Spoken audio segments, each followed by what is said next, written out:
Hey everybody, my name is Tuffy Maggio and I am here with my co-host Jason Santana, and this is the Fourth Wall Effect, brought to you by Metaversity, your number one source for MetaZoo competitive and collectible news. How's it going, Jay? Oh, it's going great. Another great week of MetaZoo, another great week past week. Bunch of tournaments were played out, bunch of tournaments upcoming. We've got more data to slice into, which is amazing. Tons of stuff, decks, meta. You know how it goes, man. How's things with you? Oh, not too bad. I've been having a pretty fun week getting ready for this weekend. Speaking of this weekend, we have the King of the Chill, which is the first international MetaZoo tournament. It is a 2-day event.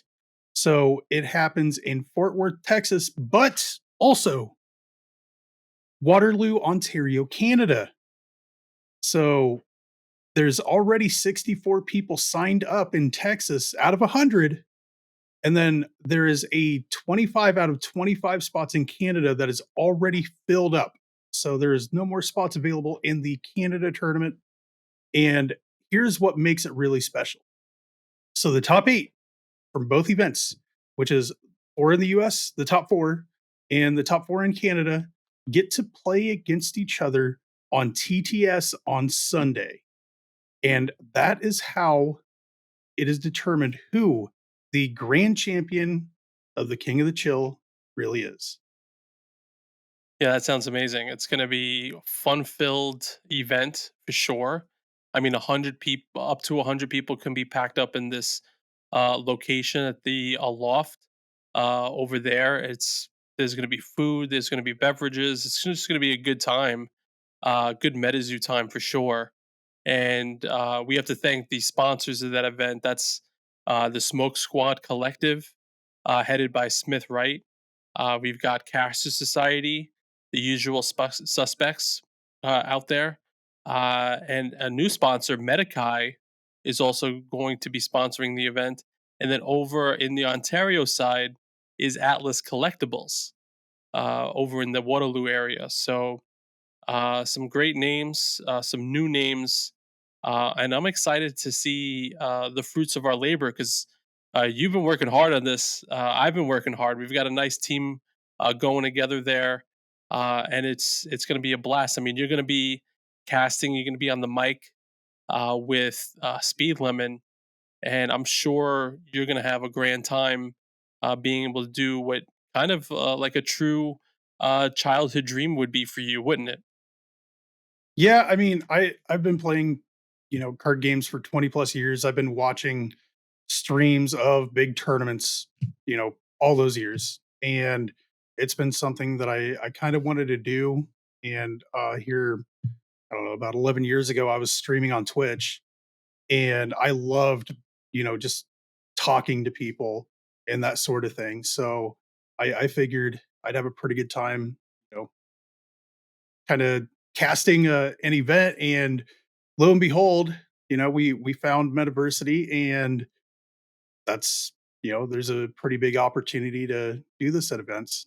So And no better way for it to happen with you because you are now actually a master metazoologist. So congratulations to you. thank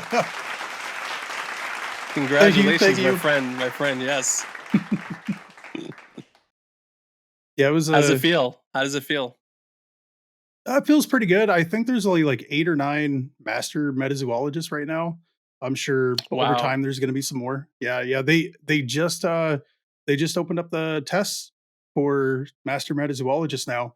So bats, he also made it in. There was a few others. So congrats to everybody else that made it in too. But this test was a hard one. So Yeah, I know you were telling me that you were upset because you didn't get 100 out of 100. I know So, I I mean, Yeah, there was one that I missed that I don't know. I can't really talk about it's it, but debatable. it's debatable. It's debatable. I will be talking to Fajir soon, so What was it like taking a master metazoologist test anyway? Well, I can't really give specific details on it, Okay, um, but the test is a lot harder than the apprentice metazoologist. I mean, of course, it's one level up, it makes sense. but yep. But the next one, see, my ultimate goal is to be one of the great or yeah, grandmaster metazoologists. So that's the next step up, and I'm sure that test is going to be even harder. So I'm actually I'm not really a good test taker. Like I in school, I was never really good at it, but in history, make all my answers Abraham Lincoln, and I'd hope to get half of them right at least. Oh god. Well, I mean, I'm sure you'll be able to hit there as soon as those tests become available. But yeah, I mean, you get to come out onto your first event as a master metazoologist and cast the event, and spread the knowledge of the cards. I mean, you're going to be able to react to these plays. Probably, you're going to be one of the fastest people to be able to react to these plays that are happening on the field, and just the knowledge that I'm sure people are just going to be able to understand from you, and some of the tips and tricks that you'll probably be talking about with some of these decks and the way people are playing their opening hands and how they're looking at mid game and end game is going to be really exciting for a lot of people, I think, especially like really grindy players who are probably playing this event anyway, but to have it on available that people could see at any point in time. And we're going to be doing some post production work on it as well, so it'll be on our YouTube. And if anybody has a chance now to check out our YouTube, it's great. But getting back to the event, it's happening this weekend, and we've got some prizes. We've got first place, second place, third place medals like usual. But now they've got a little bit of cash and some extra stuff for the top eight, don't they? Yes, the prize payout is actually really nice for this event. The entry fee is $50, but it is a Okay. medal event. Um, so you have first through eighth place will, beyond what they're already getting, they are going to get a King of the Chill swag bag, a Cryptid Nation first edition pack per win, and they're going to be entered into a draft prize pool, in addition to all the other prizes, which first place gets $250 cash, a first place medal, a custom King of the Chill medal card, and a physical trophy. So, I You get to really wish that I was playing in this event. Yeah, you get to hoist up a But grail. You don't get to do right, that right, often. right. The last time I did, I ate a bunch of hot dogs and wanted it, but uh so, We'll have to talk about but that another time. right, right. But second place gets $175 cash, a second place medal, a custom King of the Chill medal card, and a physical trophy as well.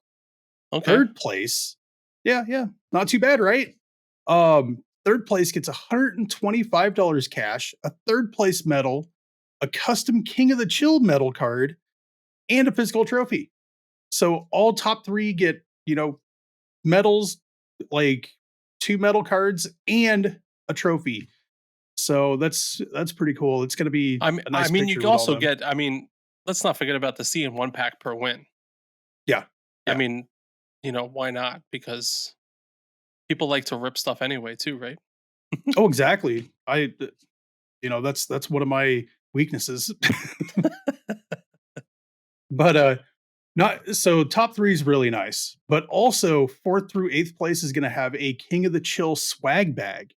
And these swag bags are going to have lots of really cool things in them.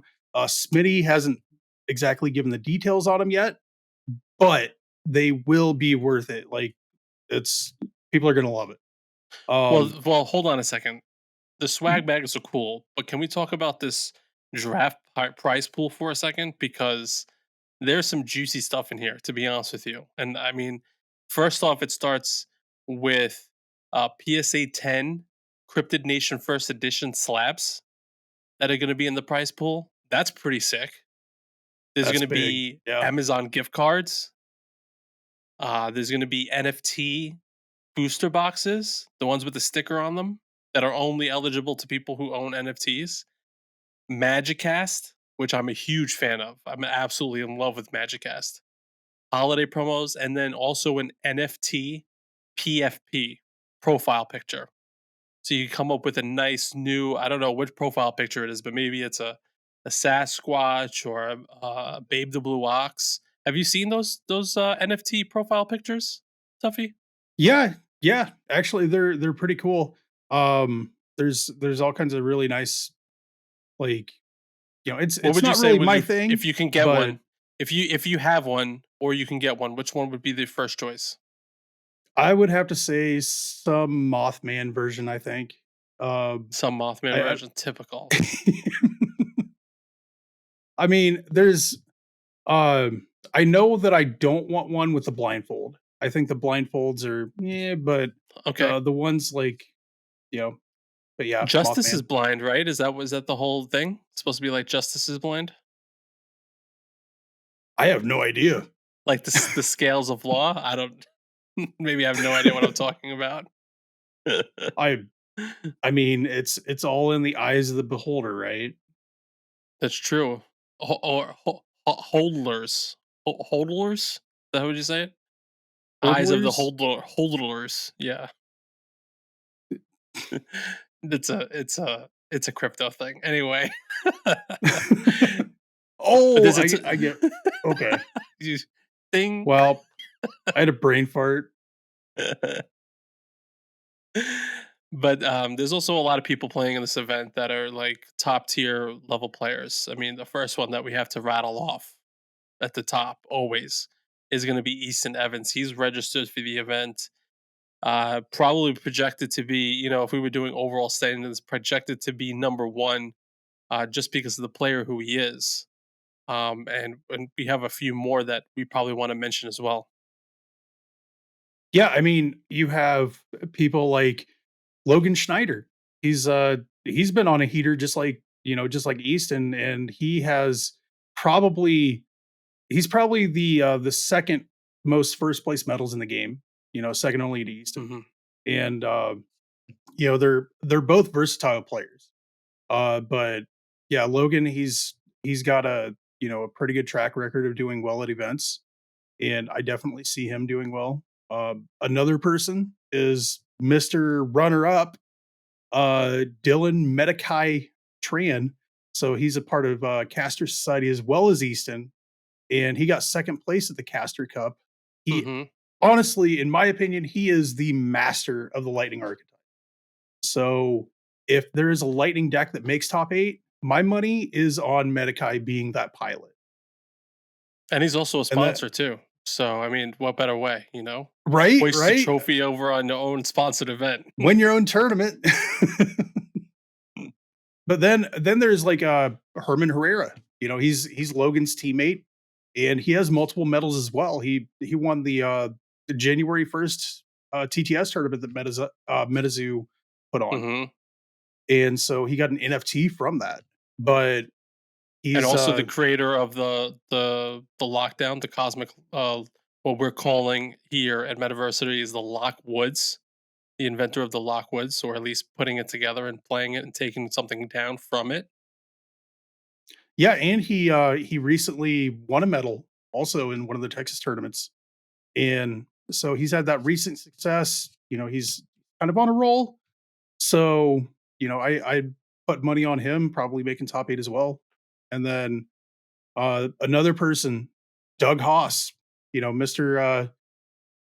Dirty himself. He's recently won a Houston medal event, and Mhm. I believe he placed top three in another one right before that too. So he done that with the same cosmic deck as well. Yeah, he's But second place. Second place in the last one before that, so yep. he's definitely knowing how to pilot that, turbo cosmic, that he's been showing off on Instagram for sure. Yeah, and he's just got that momentum behind him. So sometimes when a player just has that momentum behind him, They know a Yep. format really well. They know the metagame. They can just steamroll right on through the competition. Um, but then there's Philip Henderson, and he is a part of a team Dueling Bros. And he recently placed third in a medal event in Houston for the second time in a row. So it's two third places in a row. And he also has prior top eight experience in medal events. Like there's quite a few that I played in that he made top eight in. Um, but he is the master, or he is a master. I'm not going to say the, I don't want to give him too big of a head, but he is a master of the water archetype, which is my personal favorite. So if there is a water deck to make top eight, I definitely put my money on Philip being the pilot of that Well, water we deck. have been talking about water a lot. I mean, I think we've talked about it back to back weeks now. Well, we're going to be talking about it again this week, of course.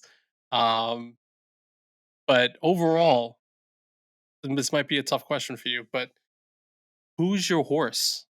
If you were a betting man, who would you put your money on today? And don't, I anybody mean, who's listening that's a pro, by the way, anybody who's listening that's a pro, do not get offended. It's just we figured it'd be a fun thing to do to call out. You know, who do you think your number one would be here? Who do you think is your number one pick to take it down overall? you figured it would be a fun thing. I'm just like, man, I know so many people that like if I don't say them, they might feel disappointed. But Well, we should have some gamemanship. So there should be some, right, so we talk about these I players all the time. We talk about their decks all the time. We talk about their play styles all the time. Why not?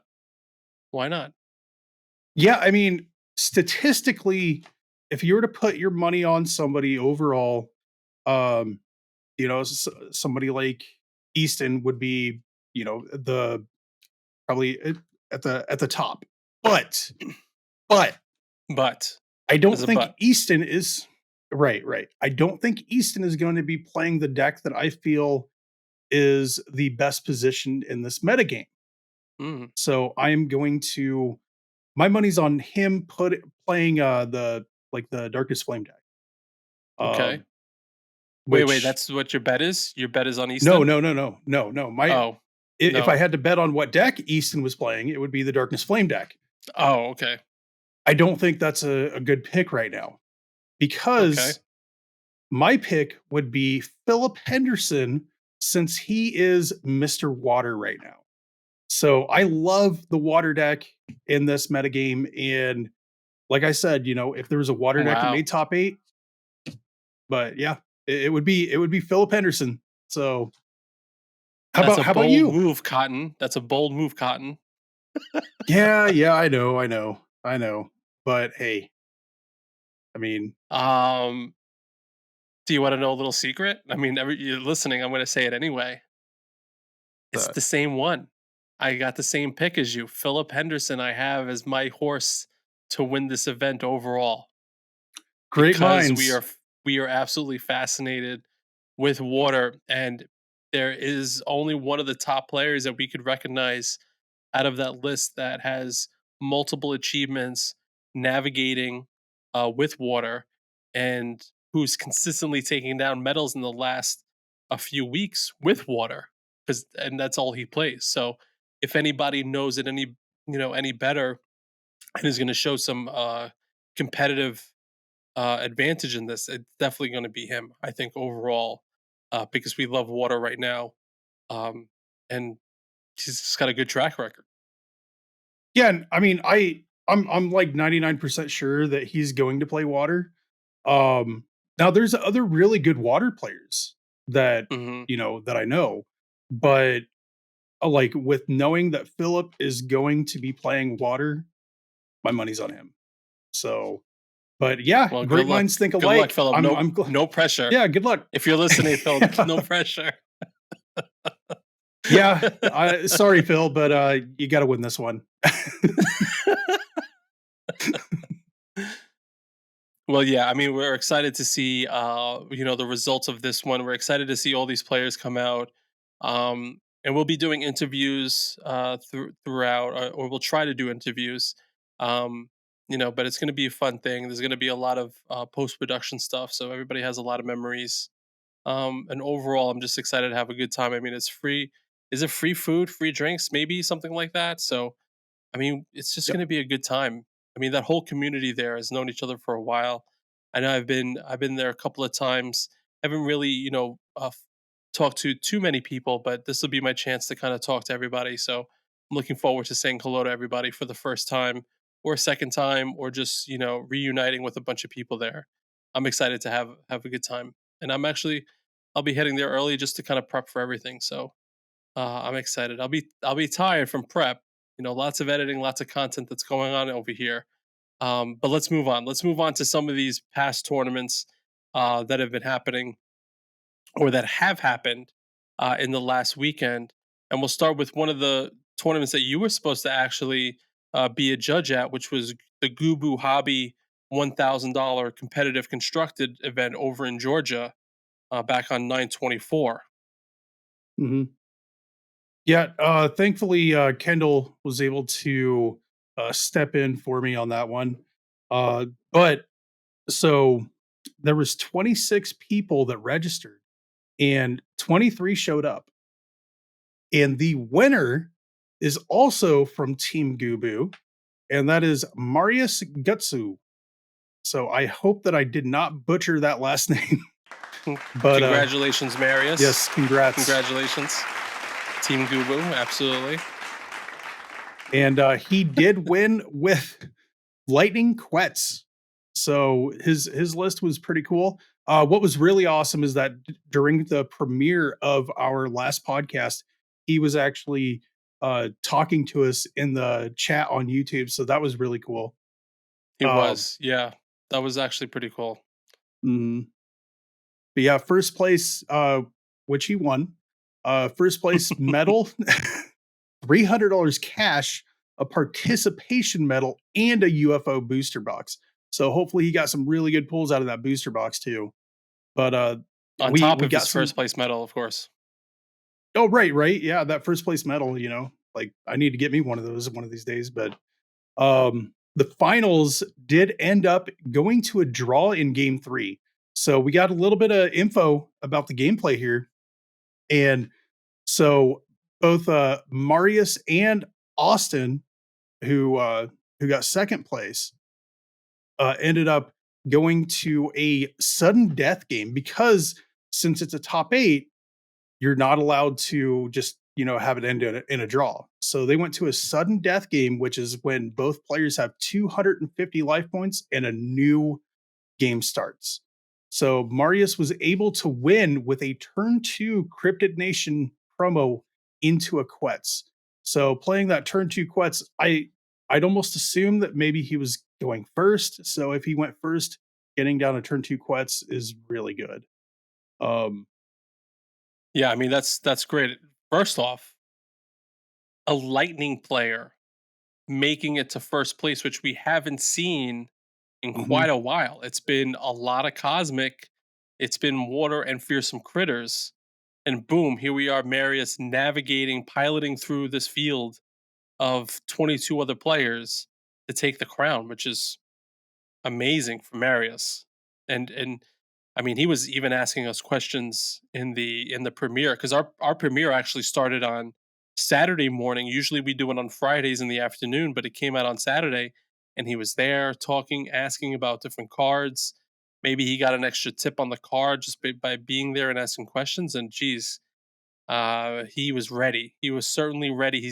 Probably his mind state was also ready, right? Because we talked about in the first up, get your mind ready, get your body ready.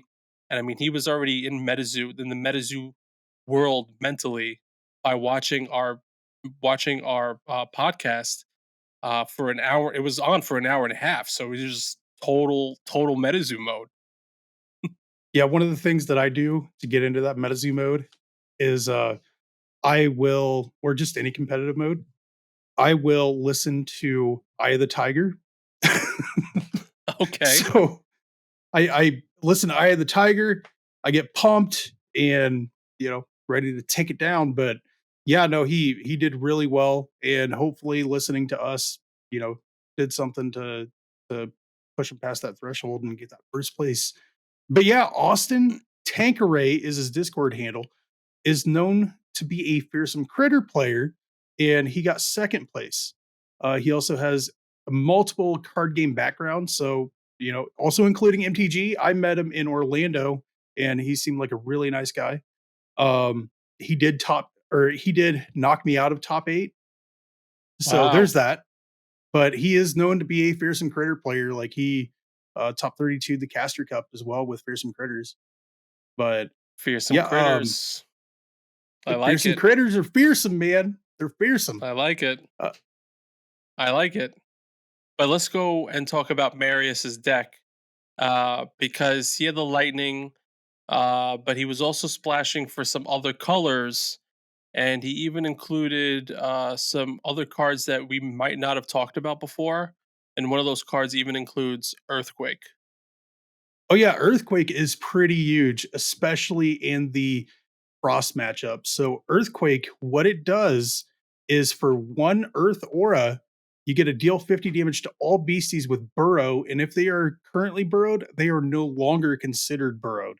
So it is a direct answer to the Frost matchup, and it just kills Omikucks. Like, Well, it's good because he has Prism Aura in his deck as well, so he's able to grab that, tap that Prism for Earth when he needs to, and then he has also got Growth as well.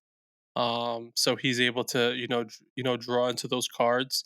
Also using, I'm sure that Crypto Nation promo, he could also combo some of that. mhm. And then what was interesting is it was the first time that we were able to really get a chance on some legal uh, second anniversary play. Yeah, second anniversary is the newest promo to come out, and it is a staple. Like, I think soon we'll see a vast majority of decks playing it. But second anniversary, what that does is it just says both players bookmark a card. So if your opponent plays New Year's New Beginnings, you're like, all right, you know what? Second anniversary. And it turns New Year's New Beginnings into a card that says both players bookmark one. So it's really good against those. It's really good against bookmarks. It's really good against Power Up Red, first anniversary celebration. It's just all around good against most cards that are in the main decks of most decks. So, why not play it? So that's why I say it is a staple of the game, and it's going to be in most main decks soon, and it will be in most main decks for as long as it's legal to play. So the next tournament that we have is the Caster Society X Caster Guild Houston Metal Madness tournament that happened in Friendswood, Texas on this last weekend. So it was a medal tournament. So first, second, and third place medals. 19 players showed up. And this is the one that Doug Haas, Lord Dirty on Instagram, won first place with his Cosmic Turbo list. And he did post that list on Instagram for everybody to see, which is awesome. Love that. Yeah, let's talk about Doug Haas's deck, because this is now back to back weekends that he's kind of performed at this high level against the Texas crew, which is notably a tougher field than most. And this time he actually did something, not nearly so much of a bold move, but a different move in eliminating a staple card from the Cosmic decks, which was Dark Watchers. Yeah, Dark Watchers is one of those cards that it's a 2 drop, but you have other 2 drops that you want to play. And most of the time, that's going to be Lizard People. So cutting Dark Watchers actually makes sense. Also, he's not playing the laser beam gun upgrades, so Dark Watchers isn't as useful. But he replaced those with the second anniversary and a second aura absorb, which the second aura absorb makes complete sense. It's really good in the mirror. It's really good against other matchups, possibly even lightning sometimes. The dark fire deck of Easton's really good against that. It's good against a whole range of decks. But Well, because so is he second has a anniversary. he has a ton of Aurifacts in his deck because Yeah, he's just trying to turbo into that mode. So just an easy eat and a draw with one floating is nice for sure, especially when you're just trying to get to that get to that Flatwoods El Verde quicker than most for sure. Yeah, and he's able to utilize cards like Fresno Nightcrawlers even more because he is playing the Starlight Bloom, which is a light Aurifact, instead of playing the Dark Shard Meteorite, which most other lists do. But he's playing that main deck so that he has even more cards to shuffle away with that Fresno Nightcrawler to redraw some cards. The next tournament that we're going to talk about now is the Pokezoo Procaster Metal Tournament that happened in Federal Heights, Colorado on the 24th. And the first place winner is Rhett Reinbrecht, and he won with, you won't believe it because I couldn't believe it when I first seen it, and nobody else is going to believe this, but he actually won with an Earth deck. This is bonkers. Like, Earth has been known as basically the worst color. Like, it's been at the bottom of the barrel. So, Hmm. seeing Earth win this is insane.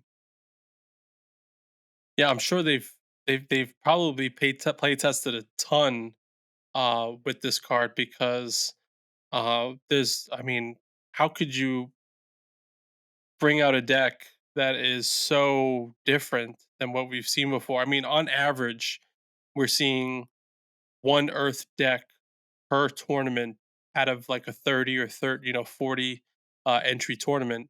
So very low appearance rate. But this time now it's moving and progressing and takes it down. Like you said, it's absolutely bonkers. But he's got some interesting stuff there to note because we had a chance to actually take a look at the deck list, and there's clearly the slide rock bolter, but he's Mhm. got something different that was only available in the fan art. Yeah, he was actually playing 3 Mole Person's main deck. So, Mole Person is basically a 3-cost beastie with Burrow that also destroys Terra. So, it's good against the Lightning Storms, and it's good against any deck that utilizes Terra, maybe the Cosmic, uh, combo deck that plays the UFO card, may have been heavy in that metagame. So, he decided to go ahead and play the 3 Mole People, and Mole People, Mole Persons, whatever you wanna call them. But, yeah, I mean, it's a solid beastie, especially for a 3 drop. And Earth is kinda lacking on the 3 drops a little bit sometimes. So, Yeah, definitely. And then you got the monster beastie himself, the Grafton monster, who's an absolute demon that you do not want to see come onto the field because he is nearly unstoppable. yeah, I mean, Grafted Monster is a house because not only does it have Defender, which doubles its HP on your opponent's turn, but it has a big 50 attack. It can't be affected by non-beasties. So, Flood the Earth doesn't do anything to it. Um, and it must be the target of your opponent's attacks. So, even if they could try to get around it, they can't because they have to attack it. And here's the big one. Here's what, people have been afraid of Earth being good for a while, especially back in the Frog days when everybody was playing the Loveland lockdown decks, because Grafted Monster cannot have status effect indicators. So, what does Loveland Frogman do? Put status effect indicators, 6 of them on beasties. What does it do against Grafted Monster? Zilch, nada, nothing. So it just doesn't do anything to it. And then also, Quetz does not paralyze it. So, if they attack into it with a Quetz, it has 50 base damage. It's Quetz has taken 70 damage from the Grafton. So it's a pretty crazy beastie, and it's really good, especially right now. Yeah, I mean, it's got 150 HP or life points. And when it's defending, when it's being the target of attack, it's got 300 life points. Mhm. So it's how can I mean, just you can't steamroll it. You gotta bring the whole house. You gotta bring the whole crew to the party to take this thing down. And so, yeah, I mean, it makes sense because it makes sense that it's so big because it's a 6 drop.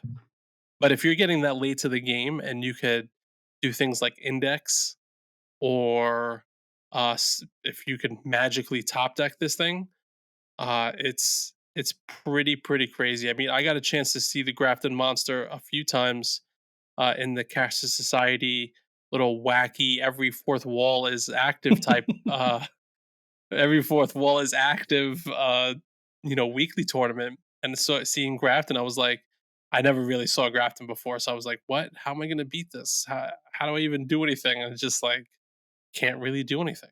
You just got to come Yeah, out early.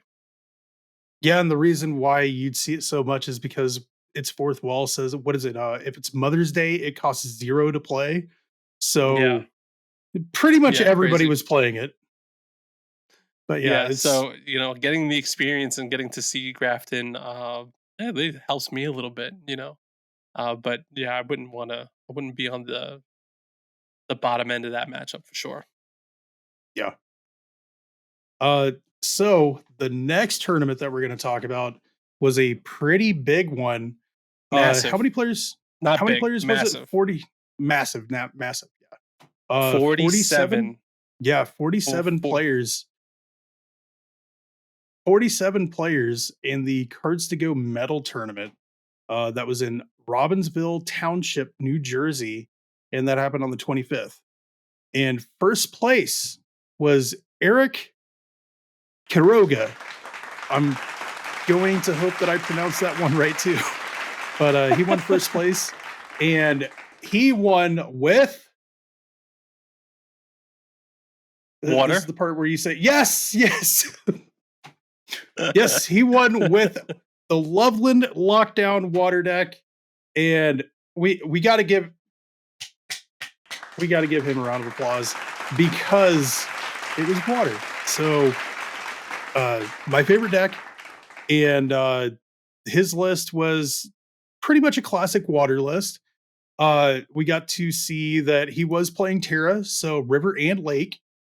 River is for the Manta Ray plus 20 attack bonus that it gets for having River out. It's a Terra bonus. And so Manta Ray has 100 attack, and that's important because it kills Quets. Without that bonus, it's only 80 damage, so it can't kill a Quetz if it attacks it. River is And it ignores also first strike. it does have the ability to ignore first strike. So if you're attacking with Manta Ray on your turn, you deal damage first. Mhm. River is also for River of Time, which, as long as you have River out, River of Time costs 1 water. It says take an extra turn, which is huge. Mhm. And and then Lake is for the Wallowa Lake Crustacean and Chessie boosts. So both of them have Terra bonuses for Lake being out. And it's really important with Crab too, because Crab gets plus 10 LP. So Crab also has the ability of taking half combat damage, whatever its damage. So it does have 55 base HP. So if your opponent attacks with a Quetz that has a 90 attack, it's going to deal 110 to the Crab because of type bonus. So then usually that's going to kill Crab. But with plus 10 LP, it has 65. And so it's going to live through a Quetz attack. And that is really, really important, especially when lightning's pretty popular. Can we talk about first off the fact that it's an amazing size of a tournament in a region that isn't Texas? Because New Jersey, New York, that whole tri-state area is so large, and now we're actually seeing the impact of the players that are coming into the game, um, and just the sheer quantity of players being able to go through the type of field and the different types of decks that we're seeing, which if we look at the overall size of the deck percentages, we have from we were able to get 43 of the 47 decks, and 23% of those 10 people that played were playing Cosmic, 10 were playing Flame, so another 23%, 7 were playing Lightning, 5 were playing Frost, Dark, four players in dark, and only two water players in the whole thing. So water had to go through a massive field of lightning in order to go through. It has a good matchup with flame. Maybe that's what helped it out a little bit because everybody started to pick up Easton's winning deck a little bit. So maybe that helped. But even still, just like again, the sheer quantity and size to see a different type of meta developing, and it's somewhere else completely. Yeah, I mean, it's crazy to see how a metagame shifts so much. But the thing about New Jersey and the New York area is that in a lot of different card games, Magic, Yu-Gi-Oh, like those coastal areas seem to be, some of the biggest and most skillful areas for these card games. So it's really good to see the New Jersey and New York area kind of like picking it up. And I'm sure that California, we already know California has a pretty good player pool too. So California, that the New York, New Jersey area, Texas, that's going to be like the three pillars probably of MetaZoo for the US for a little bit of time to come. Yeah, and even cards to go when we reach out to them to get just ask some questions. How it was, how and just tell them how amazing it was that they had that type of size. They had to give a lot of credit to KSB over there who works at the store. Also wanted to note that he's one of the better players, but that he's the one that really is pushing the MetaZoo game over there. So kudos to him for getting it to this type of level over there. It's definitely not easy work for sure. So congratulations to Carts to Go and KSB for what they're doing over there. For sure, it's amazing. Yeah, KSB has been part of the game for a little while, and I was lucky enough to meet him for the first time over at the Caster Cup. So I we really appreciate like all the player base. I can speak for the player base. We all appreciate Cards to Go and KSB for all the awesome work that they've been doing. Um, can And we if you get to can we actually, also and also just to shout out his Instagram, it's KSB TCG and on Instagram, and then Cards to Go is cards with the number two, and then the word go TCG. That you guys can go follow him, and even KSB has some hilarious when he posts whatever reels or Instagram it is. I I'm dying laughing because he does like funny Yu-Gi-Oh stuff. I think I've watched that Yu-Gi-Oh thing like 10 times, but anyway, go give him a follow, give him a shout out if you're in that area. Go hang out over there. They have the player room to support, and I'm sure it's going to be growing. Oh, but we shouldn't forget second place either, because second place was Albert Abrams, and he was playing Flame. But one really interesting choice that he made for his Flame deck is he was splashing for a card that has been, causing a lot of decks and problems, and that is Laser Beam Gun Upgrade. He was playing two in his main deck. And I could imagine the reason why he was playing the gun upgrades is because it works well with the green fireballs that he's playing in his deck too, because he's playing three of those and they have the spirit trait. So laser beam gun upgrade allows you to equip it to a beastie. It costs one cosmic aura. And that beastie, now you can fatigue the beastie to make anything lose 30 life points. So life point loss is different than damage. So it does get around things with stone skin. And one really important thing to note about this is that it can target burrowed beasties like Omikuk. So it's pretty huge for that deck. Omikuk, it's kind of hard for Flame to deal with Omikuk because it is burrowed every turn, but this is a way of getting around it. So he was really prepared for that Frost matchup. And then he also plays the Terra Area 51.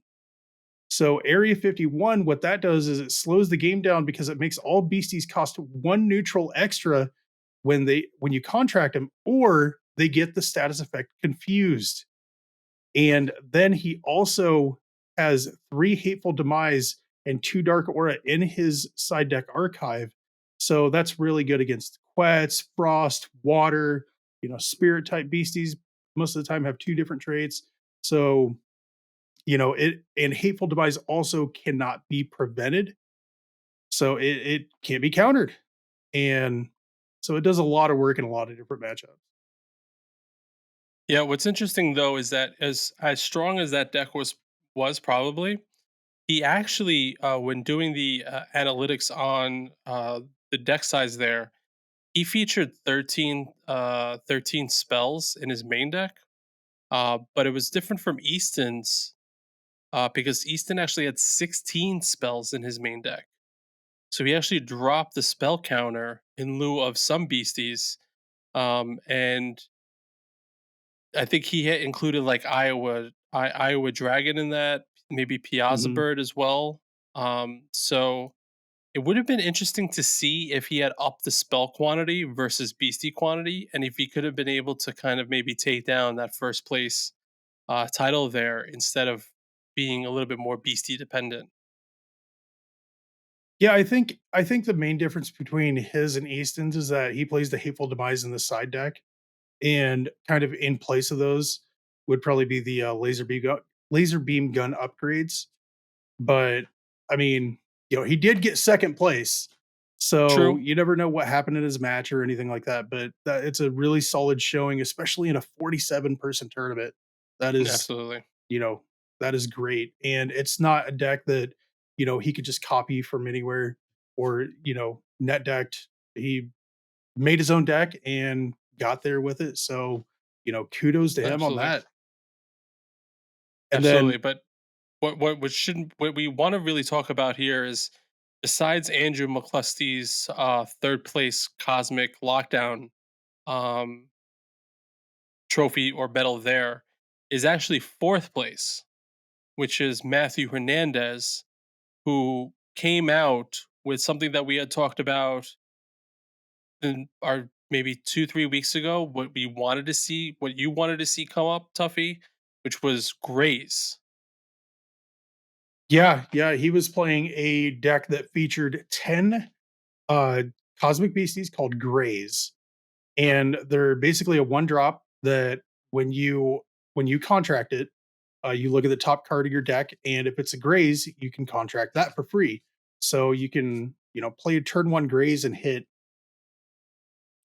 one to 1 to 9 other ones, just depending on the variance. But like it's insanely strong. So he was focusing more on that, and he actually had the Lockwood's combo in the archive.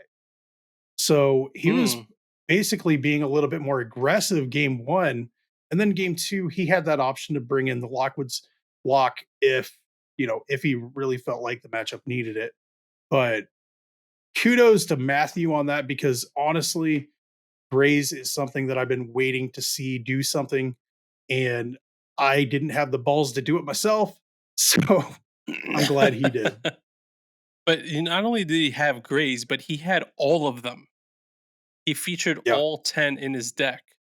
So I mean, great performance from that, and to see something different come up. But it's interesting because I've said this thing before that with Cosmic has so many different win conditions. It has, I think, the most win conditions out of any deck, and because you could now Matthew maybe fine tuning it to perfection, where now he's got Greys.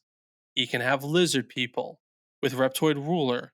He can have the Lockdown with the Flatwoods Monster, and now he's maybe at some point he could maybe mash in a little bit of gun as well, because well he has one gun in this, he has two gun in there, but maybe if you went a little bit heavier on the gun, I mean, so many different ways to win, and when you're side decking and just that overall mental game that you can play is like, oh, is he gonna is I'm playing him, I'm side decking for Grays, but then he's gonna come at me with the Lockwoods, or it's gonna be a ruler. It's pretty crazy. Yeah, Cosmic is really versatile right now, And I mean, the UFO set was kind of geared towards making Cosmic better, and I think they did a really good job doing that, especially giving Cosmic so many different options. And but you know when what's crazy is that when I got a chance to look at more data mining from this specific tournament, was that really the cosmic decks, they are all beastie. It's beastie go, beastie show. There's no spells. The average amount of spells in a cosmic deck is 6.7 spells in a deck. So Yeah, I you can actually definitely see don't that. you don't need many counters. It's almost as if you're probably seeing cosmic. I don't know if this is a bold move, but if you're playing against cosmic on your side deck, when it's time to side deck out, get into your archive, just put all your counter spells away because you're not going to see any. Is that Yeah, kind of crazy? yeah. I mean, I would definitely cut it any dampens that you may deck, but second anniversary is still good because it does stop like the power up red, Cosmic's Yeah. bookmarks. Those are going to be the main spells that Cosmic plays. Is just the proactive cards, not the reactive. But yeah, I mean, like that's crazy that it's just so many beasties.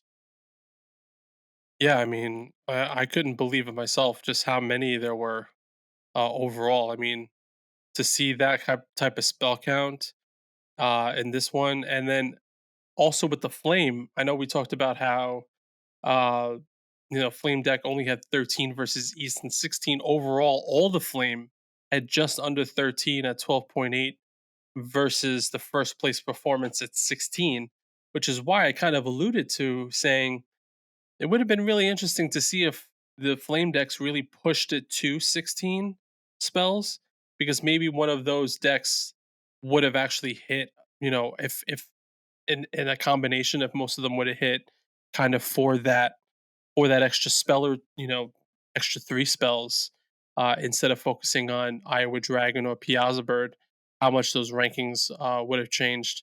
And then on the opposite end, on the beastie count side, Cosmic actually, yeah, Cosmic leading the charge, but the least amount of beasties in this tournament. I know it's a small sample because there was only two water players, but water had the least amount of beasties in this tournament, at an average of 12. Okay, yeah, I can see that. I mean, water doesn't really need to play too many because all their beasties are really high quality. So I can Mhm. see that. Like they're not playing like lizard people, which is just searching for another card, that sort of thing. So it's good quality beasties. Yeah, we talk about threat density before, but you could I could imagine, like, it to me, it doesn't seem like it's actually a lot, but, where I it looks like you really just have to focus on just countering those 1 or 2 cards or those spells or those potions, really more to kind of tackle on the water. And you see like Eric's deck having a pure performance here at first place with that water deck. Is it potentially time to start seeing like an anti potion into play? If you're a lightning player, if you're a cosmic player, maybe a cosmic player plays anti potion now. Maybe that's what they need to do. Yeah, I can definitely see that move coming in, especially if water gets more popular because one of the ways that Lightning was able to kind of take back over that number one slot after Water had it for so long was because of anti potion. Radioactive Hornets played a really big role, but anti potion was able to stop Smoky Spirits, stop Lightning in the bottles, and a lot of decks don't play Lightning in the bottles like they used to. So if water does become more popular, then anti potion is going to be a key in stopping them. Yeah, out of the 43 deck lists that we were able to get a hold of, only 4 of them had anti-potion. Wow, that Only is 4 had really, really anti-potion. surprising. That's Yeah, crazy. could be a good move if people are worried about water upcoming. If you're going in to a tournament now and and maybe you're gonna see a lot of water. Maybe it's a good side deck move now. If you're gonna put it in your archive, I mean, there's just the card pool is getting bigger, and so it's getting more challenging to stay at that limit that people want to be at, which is 40 to 40 to 44. Not getting crazy going into those higher ends, but it's gonna start getting a lot higher. Yeah, that's one of the really good things about having this data. And that's one of the reasons why we share it with everybody out there so that they can kind of see what the trends are going into metagames and see if they can take advantage of that information. Yeah, you heard it here first. Anti potion. Put it in before it's too late. Play, nah, just play water. Just play water anyway. What does it matter? Yeah, just play But water. it's such a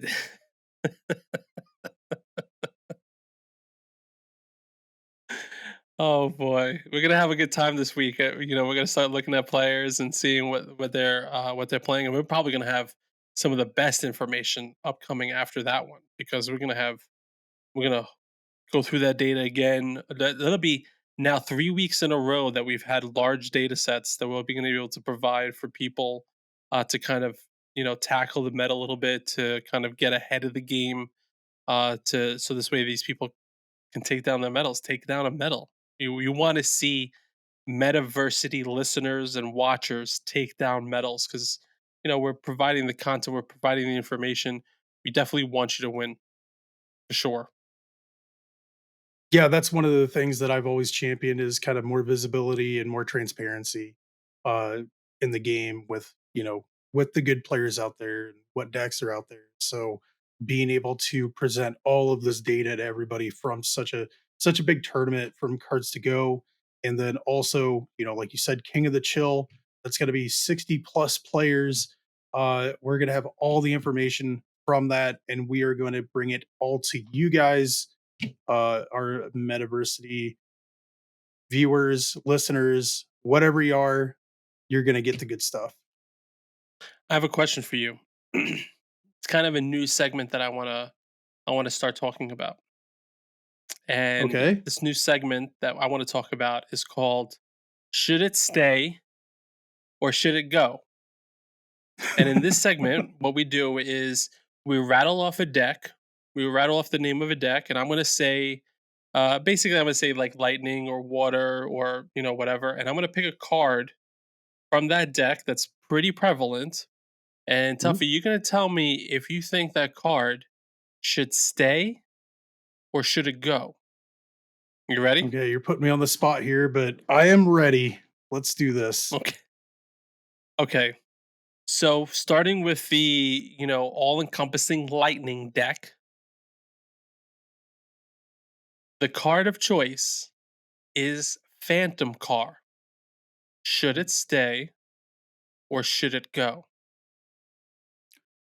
I think right now it should go. And the reason Wow. why I say that, yeah, I know it's really popular in most builds, but it dies to laser beam gun upgrade. It dies to a bunch of. I mean, you know, in Magic, they always make fun of people when they say it dies to removal, but guess what? It dies to removal. Like it just it dies to removal, and the removal is getting more and more prevalent in the game. So I think with that 30 HP or 30 LP that it has, and it does have the spirit trait, but you got first anniversary popping up in a lot of decks, main deck.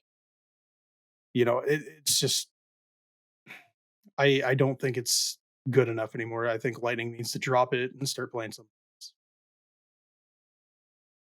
Yeah, I mean, I kind of I had an inkling you were going to say that because I know that you in the past have said that you were not a fan of Phantom Car being added, but maybe just the pool was too small at the time. Back in those days. But now that the pool's bigger, maybe there are some better choices to go with. Well, I just hate coin flips. No, there, I totally there's agree. that too. Yeah. Absolutely, absolutely. Okay, next one. Cosmic. Should it stay or should it go? Laser beam gun upgrade.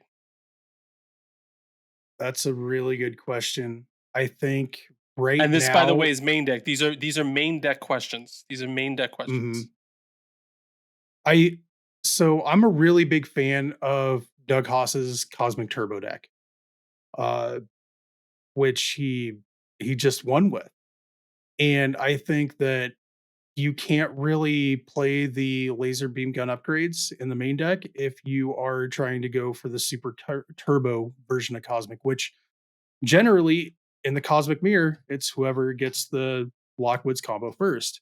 So if your metagame is really heavy Cosmic, I would drop the guns to the side deck and play the turbo version. But if your metagame is more lightning, um, water, like frost, that sort of thing, I would probably play the gun version main deck. But it really just depends on the metagame. But I think it should. We'll But just right say it should now, go. Yep. should go. Yep. Wow. Was not actually expecting that. Was not actually expecting that answer. I thought you would be Oh, in support of the gun. yeah. I mean, I liked it before, but just when the metagame is being more dependent on just being fast, I want to go. I want to focus on the Lockwood's combo the most. Hmm. Good point. Good point.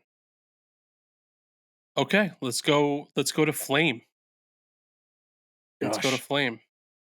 it's the one Should it color I don't have stay? much experience with. It might show Should in it this question. I stay? don't know. Should it stay? Or should it go? Unholy fire. Oh, it should stay. That's an easy one. That is an easy one because Unholy Fire costs 1 and 1 red and it deals 50 damage. So it kills the flatwoods, it kills a lot of things.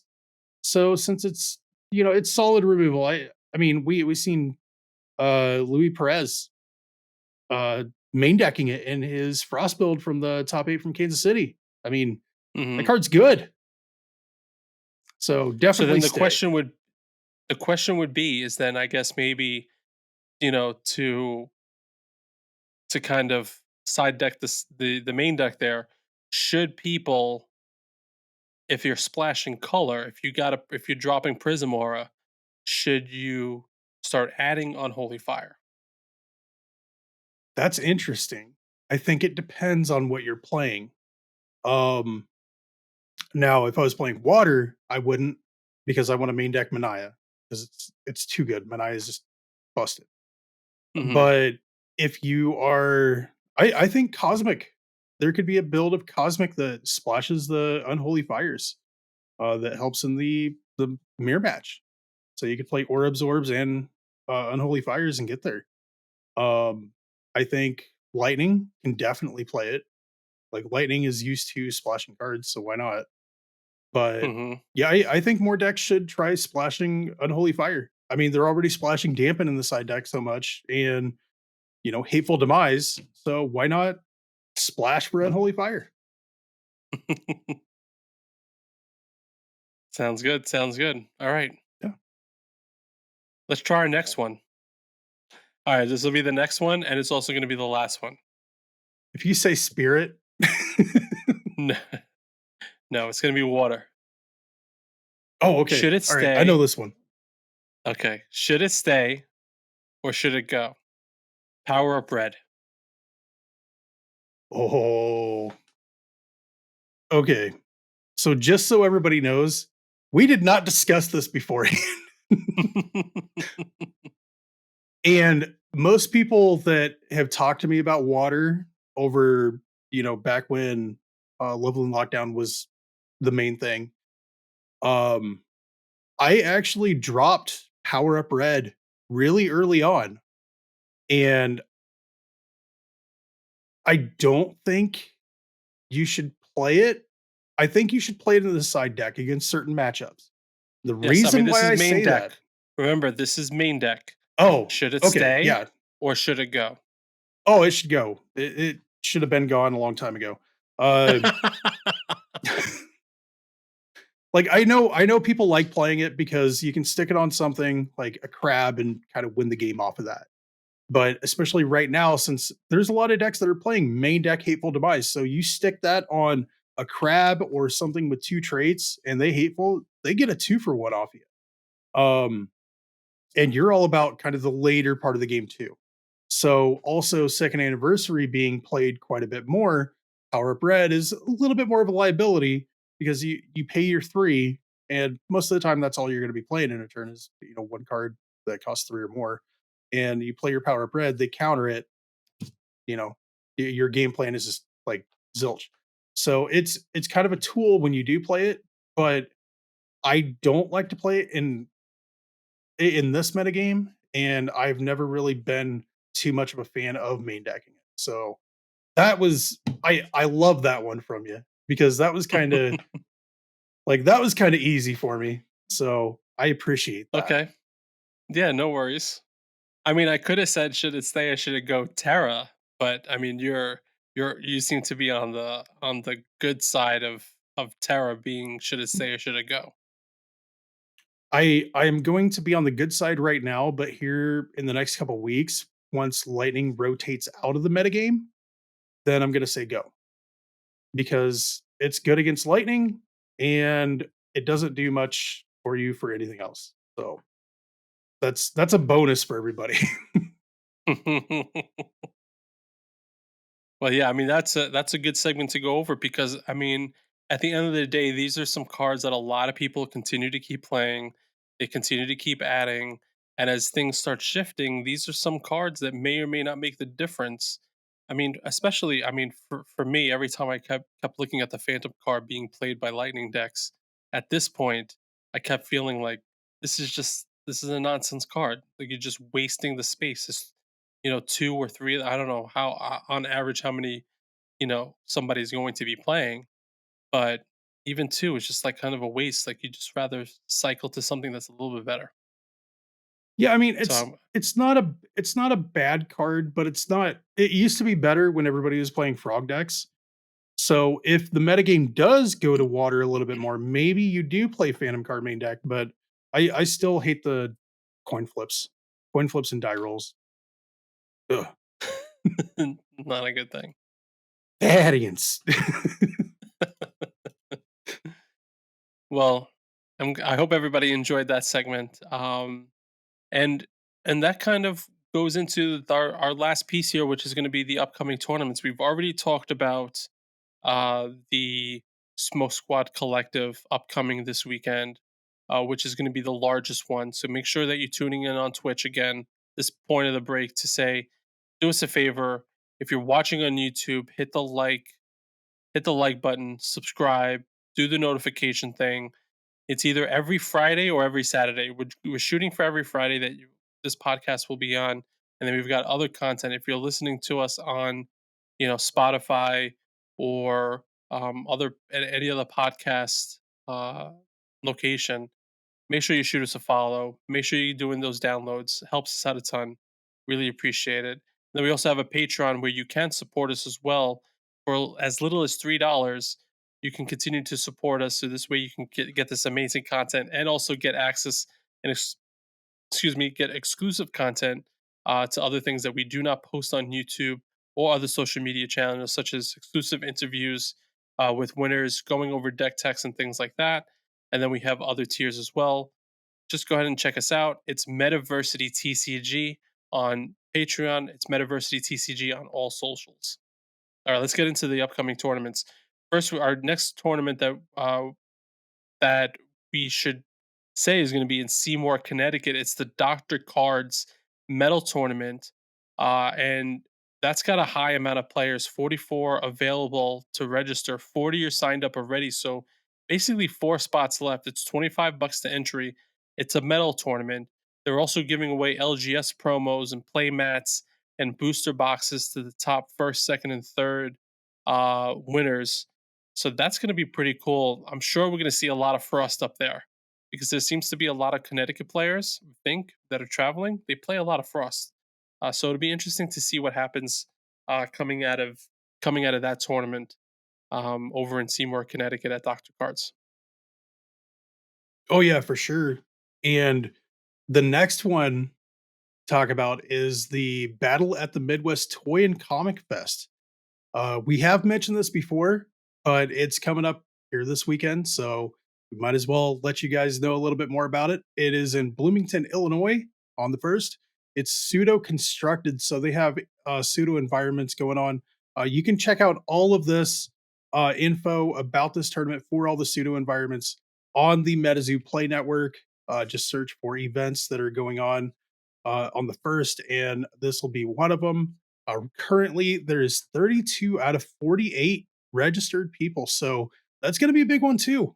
And it's only a $10 entry fee, so it's a metal tournament as well. But something really cool, uh, Moldy Potions made some custom one of one art cards for the top three as well. So if you make top three in this event, you're gonna get a Moldy Potions art card. And Moldy's a great guy. He does amazing artistry. So, And it's Moldy this top three Potions is with a gonna be Z, really loud. Moldy Potions with a Z on Instagram as well. Yeah, Yep. he's a great. He's always got content on Instagram. He's always got content on his YouTube channel, Meta Bros as well. So that'll be interesting to see some of those cards, what they look like. Oh, definitely. And then the next one is I haven't heard of this one before. So this is the Showdown at Monterey Bay 1.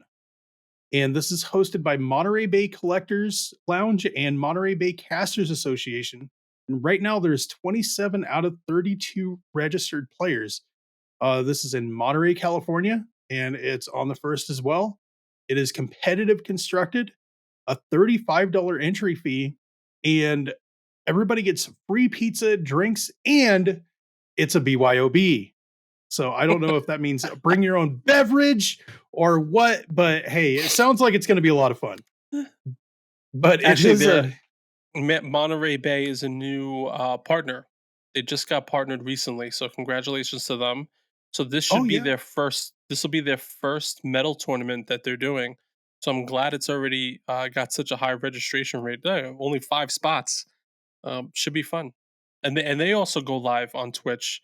I think they're M Bay Caster or M Caster Bay, something like that. But they're definitely you can definitely check them out. There's cool guys over there.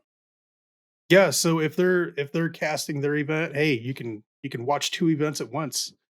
It is also a medal event, so I don't know if I mentioned that yet or not, but there is that, and then first place, gets their medal and everything, but there's a special giveaway in this, and that is a Wendigo card signed by Poncho. So for all those Wendigo fans that are in the area, make sure you play in the tournament. And then next up, we have kind of a local to me Lastly, because it's our last one, oh yeah, it's our last one too. Okay, all right. last tournament Well, cover. this is the Dueling Brothers X TCG Nation Medal Tournament in Fort Worth. So pretty close to me, and it's on Sunday. So King of the Chill on Saturday. If you don't make top eight, you can go ahead or if you don't make top four, you can go ahead and play in this tournament. But right now it's full. Right now there's 60 out of 60, but I'm sure that, some of those players that are registered there are probably either not going to show or they're going to be in the top four. So they got to decide whether they want to play in the Dueling Brothers tournament or play for that King of the Chill national championship. But Yeah, I mean, it is a it's probably a lot of backup players from King of the Chill also signed up just to get in, back to back events, just in case they don't make the top cut. But still, if you're in the area, you might as well just show your body there. And I'm sure if yeah. there's a spot that opens up, because most people don't drop, most no way to unregister. So yeah, Since they have so many people registered, I assume that the payout might actually be increased. That's how it usually happens with them. But we will see how that goes. And yeah, we're gonna be in the area. So after we get done doing the coverage for the Sunday tournament, hey, we might just go ahead and drop on by the Dueling Brothers tournament and see how everybody's doing. yeah, So why not? Yeah, right, overall, I think we just have a great time this weekend. I'm excited to see everybody once again. Um, And again, huge shout out to all the players, all the stores, the collectors, everybody that's involved in MetaZoo. I mean, things are on the up. Things are on the up. Look how many of these tournaments are filling up. These are not small tournaments anymore, people.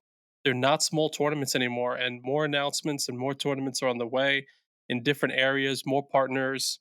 It's gonna be it's gonna be a fun and exciting time upcoming in the next few months and the year next. Yeah, what a time to be alive and what a time to be a MetaZoo player or collector. I mean, this game has been growing exponentially, and we can definitely see it by all the participation of the players, the stores, the sponsors. I mean, it's just getting better. So So that's it for us. yeah, thank you everybody for tuning in. And again, feel free to like, share, subscribe, all that kind of stuff. Tell everybody about Metaversity. Tell your mother, your grandmother, your second cousin, you know, all those people. But yeah, thanks again for tuning in, everybody. And we will catch you on the next one. See ya.